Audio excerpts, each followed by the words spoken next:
Okay, all right, wings. How are you? Okay, will you put your earbud up? Kaylin, will you be the jury foreman? Or woman? Thank you. So this is the case of Stephen Avery, in defense of Stephon and Dre, and me and Riley both say that Stephen Avery was guilty of the murder of Teresa Hobach. Me and Stephon, me, DeAndre Malone, and Stephon Hurst think that Stephen Avery did not kill Teresa. So what is this case? On October 31st, 2005, Teresa Hallbach, a photographer, went to take photos for Avery's auto salvage to list for an Avery in a magazine. After taking photos, Hallbach was never seen again. On November 3rd, a search was taken and evidence was found at Avery's home that he is a murder suspect. In March of 2007, Avery was found guilty for this crime.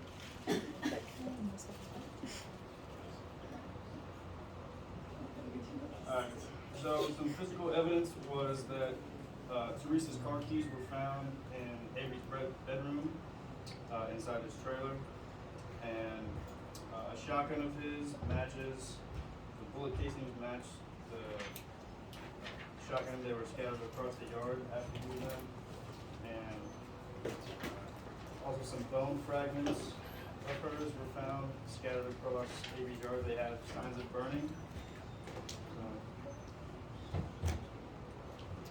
Some circumstantial evidence.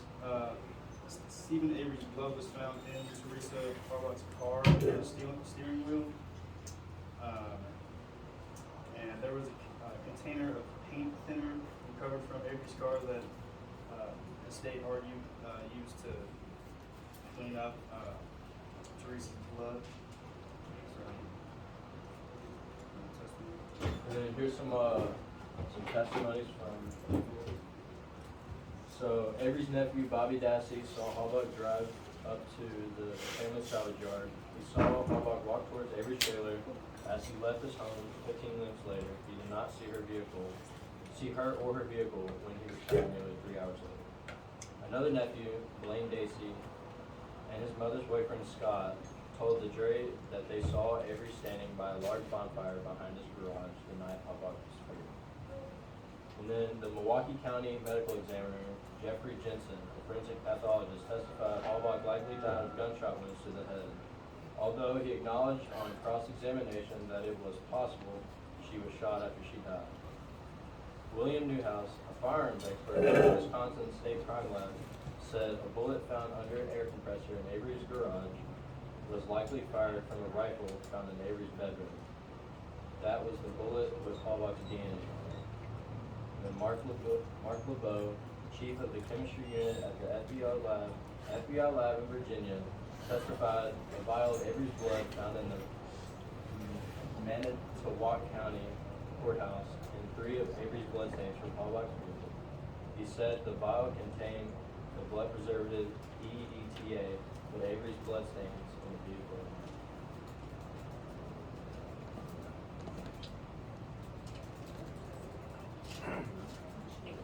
Stephen Avery did not do none of this that they talked about. He always had a target on his back. Let's date back to 1985 when Stephen Avery got indicted for falsely accused of raping Penny Bernstein in 1985. Penny, she got sold one of 9 men, and she picked Stephen Avery and 9 men because of his physical appearance, and that was the only evidence used in the case was an eyewitness testimony. And Avery, he presented 16 eyewitnesses, but still got sent to jail for almost 2 decades. First examiner got a piece of hair that looked like Penny Bernstein's on Stephen Avery's shirt, but was not 100% matching Penny Bernstein's, but still got sentenced to 20 years in prison. The mayor for $36 million, Blase got tired of him, people were protesting about him, so they just went from 400K.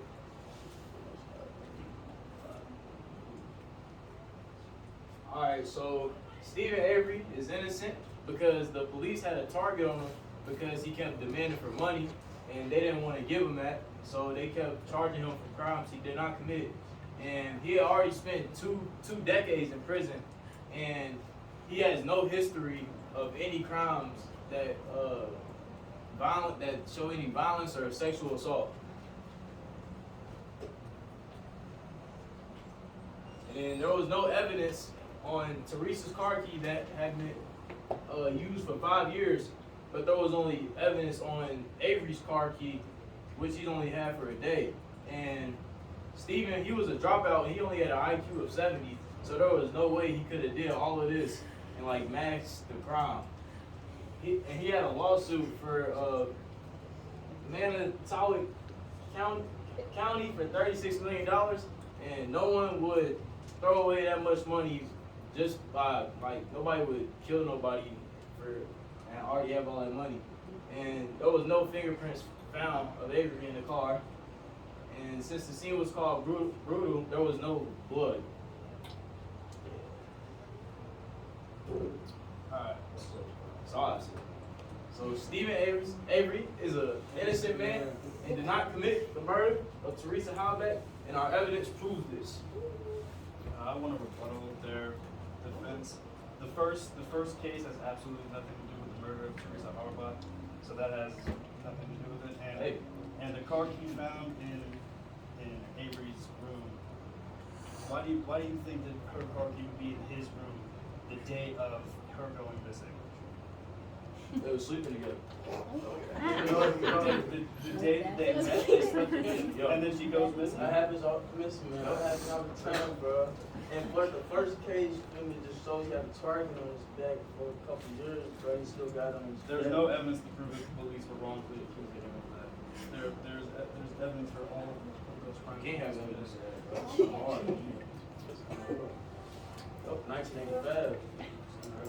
Well, what we think happened is that Stephon Avery got Teresa Halbeck to come take pictures for her as a ploy to murder her. Obviously, he used her car as a decoy when she showed up, and there was obviously signs of a struggle because Stephon Avery's blood was in the car, and there was blood splatter outside of the car.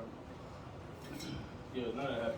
Stephon Avery, man, Stephon Avery got sent to jail for 20. He went to jail for 20 years for a crime he did not commit, bro. Why would he do another crime, go back to jail, bro? It don't make no sense at all. At all, bro. Stephon Avery's innocent, bro. Our closing statement is that we believe that Stephon Avery is